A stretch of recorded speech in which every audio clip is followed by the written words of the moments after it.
Yeah, I mean, obviously, pretty good night for our team. I thought the crowd was awesome. I think sometimes you're not gonna score every night like that. But I thought our quality of play was really good up and down our lineup. Our guys played well, and I want our guys to enjoy it. But now it's moving on to the next game, and obviously Minnesota's going to be a lot sharper tomorrow. And our goal is, whether you win or lose, you want to be better tomorrow than we were today, and that'll be the goal. Do you learn more from a game where you score 9 goals against a top 5 team, or do you learn more? Say that. Oh, sorry. Do you learn more from a game where your team scores 9 goals against a top 5 team, or do you learn more about tomorrow's response and how they follow it up? Yeah, I mean, I think every game you learn something, right? That's the goal, and hopefully our guys understand that's what we're trying to do every time we play a game is learn something about yourself. And yeah, for sure, you gotta obviously enjoy it. It's hard to win in our conference, and then move on. And we feel like we still have areas to keep improving, and so that'll be the focus. We'll watch the tape and get back at it tomorrow. There was one play that really kind of stuck out to me, and like what you kind of preached to this team. It was Isaac on the board. He kind of lifted the stick, made a good defensive play, and it led straight into a 2-on-1 that led to a goal. Like, how rewarding is that for you to see as a coach when your leading scorer making a great defensive play that leads to the offense? Yeah, I mean, Ike's done a great job. I mean, I think that was the challenge for him going into this season, right? He's got dreams of playing in the best league in the world, and you can't just be good on one side of the puck. You got to be great on both sides of the puck, and you want to have as many tools in your tool bag when you move on. And our job is to try to help him, and it's a process, and it takes time. But what I like about Ike is, I think you see the personality, and obviously he's excited about scoring, but. Ike's one of the best teammates I've been around. He's a team guy. He wants to see the team do great. He's competitive in practice, and for him to look in the mirror and say, "Hey, I acknowledge that I need to get better at these things," and he has. And now he's playing on the penalty kill. He's out there with the goalie pulled, and I think you earn your teammates' respect too, right? You can't just be a guy that waits for offense. You got to help the whole team win, and he definitely has this year. So scoring 9 wasn't in the game plan, right? That wasn't. No. Yeah. So when PA announcer is saying touchdown MSU with 10 minutes to go, what do you tell your guys about the challenge they're going to face tomorrow? Yeah, for sure. They're going to respond, and they're going to be better and sharper. And again, I think the way we scored, it's not always going to go in like that, right? And that's why you can get fooled by the scoreboard. It's about getting better. It's about your next shift. And I thought our guys did a good job of that within the game, right? Focusing on trying to play to our standard, and our guys know that, right? That was the message, and we'll see if it's received tomorrow. Maren?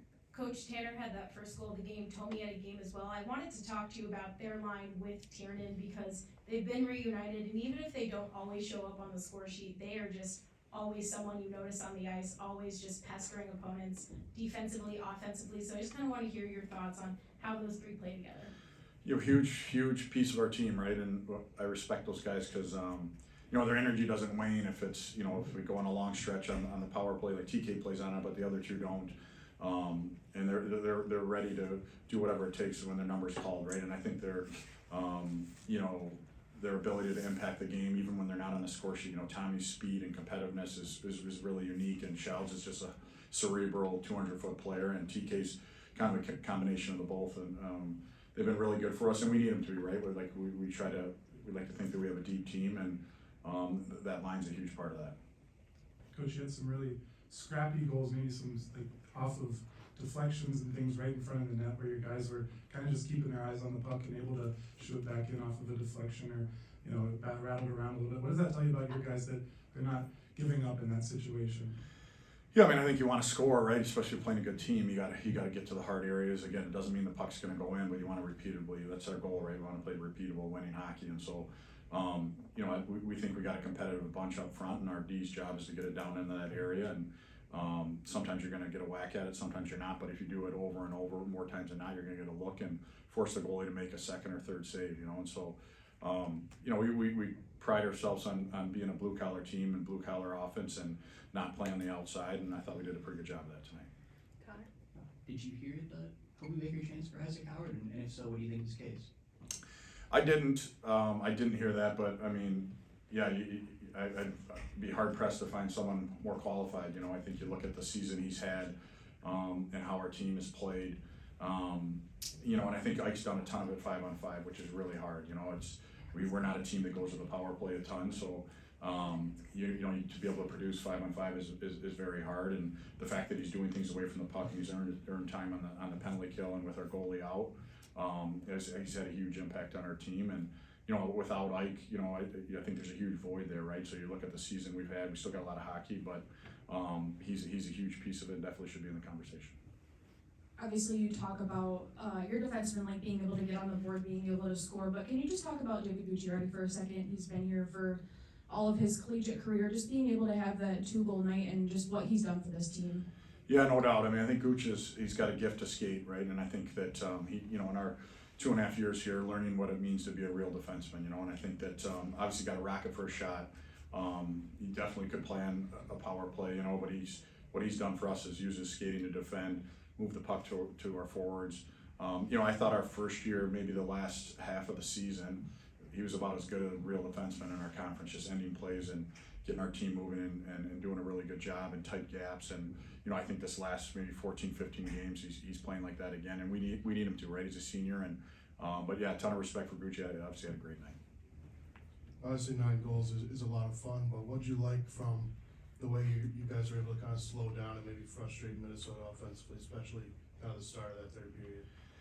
Yeah, I thought you're playing against a team with a ton of speed and a ton of skill, and I definitely think there was times, if you look at how they scored or generated, where we didn't do a great job of that, right? And so you got to try to deny middle ice and keep them to the outside, and that's a tough challenge when you look at the skill they have on that roster. And but for the most part, I thought our D did a good job gapping, our forwards did a good job tracking to try to prevent them and limit the amount of you're not going to take away all opportunities they're going to get. They're a good team, and but I thought for the most part that our guys did a good job. Okay, we've got 2 more. We got Rob and then back in here. All right, bouncing off that a little bit, Coach, can you just talk about the quick response of your team, especially early on when Minnesota was pushing and tied the game, and you were able to really stop the momentum with goals less than a minute apart from Minnesota coming back? Yeah, that's huge, right? You talk about those shifts after goals are really important, and whether so much of the game is momentum, and you want to try to, if you lose it, you want to try to get it back, and it's not always going to be scoring, but a good solid shift, and even if you have to defend for a while, doing a really good job. And for the most part this year, our guys have responded pretty well within the game, and I think that's, again, our team's mindset. It's one shift at a time. What's in the past, let's learn from it, but the past is over. Let's make our next shift our best shift, and if it doesn't go well, get a squirt of water, talk with your line mates and make sure the next one does. Hey Coach, in your first season here, basically same time of year, you guys went to Minnesota and lost 8-0.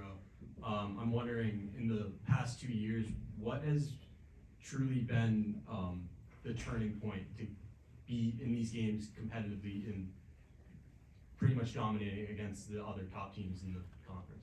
Yeah, I mean, I think, it goes back to, I think it's a part of taking over a program, right, and flipping a mindset, and I think too is like, we respect everyone we play, but we don't have to take a back seat either, so I think that's some of it.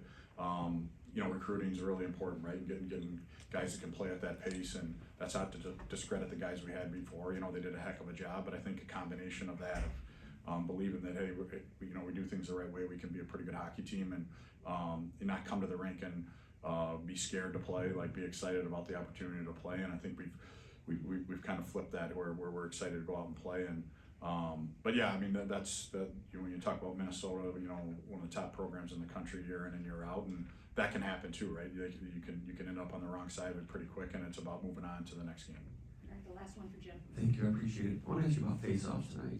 Strangle had a couple that led directly to goals, and had a big one on penalty to begin a penalty kill when the game was a crucial penalty kill.